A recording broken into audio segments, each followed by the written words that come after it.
For today's project, we're going to be making a pyramid out of glass. For this particular piece, what we're going to be doing is cutting up a big sheet of glass into smaller little squares. We're then going to laminate it together and create one solid piece. As you can see, we're starting off by cutting these big sheets of glass into smaller little squares. I always get a little nervous when I'm doing this because I've had sheets break in half before, and it gets pretty scary when you have all these giant shards of glass falling around.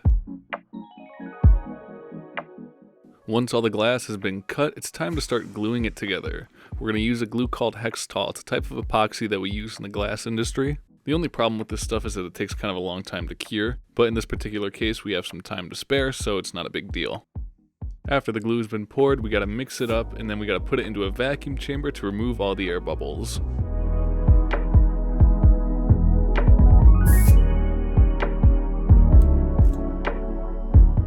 Once the glue is completely free of all air bubbles, it's time to start gluing these sheets of glass together. The whole glue up process is actually pretty tedious because you have to make sure that the glass is super clean and free of any oil. You also have to glue them together very slowly because if you go too quick, you're going to trap a bunch of air bubbles, which is going to show up on the final piece.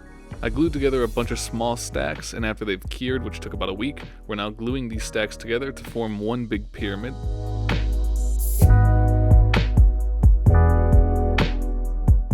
Once we have the pyramid fully assembled, we're going to use some tape to clamp it all together and then wait another week for it to cure. 1 week later, it's time to take the final two pieces that we have, this big pyramid here and this other smaller stack, and we're going to glue them together. And just like before, we're going to use some tape to hold everything together and let it cure for 1 more week.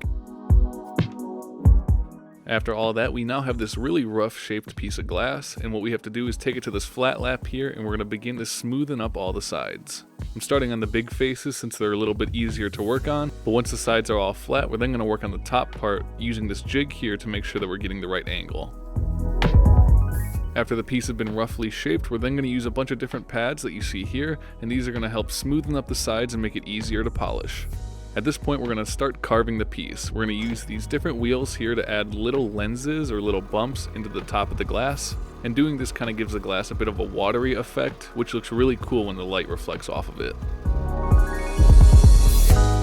At this point, we are at the home stretch. All we have left to do is to polish the entire piece. I forgot to record me polishing the sides of the glass, but here is what it looks like when you're polishing the carvings on the top.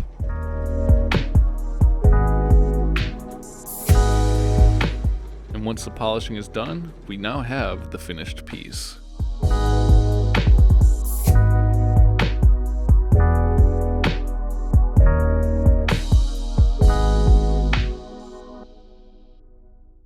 If you enjoyed the video, then be sure to like and subscribe, and thanks for your time.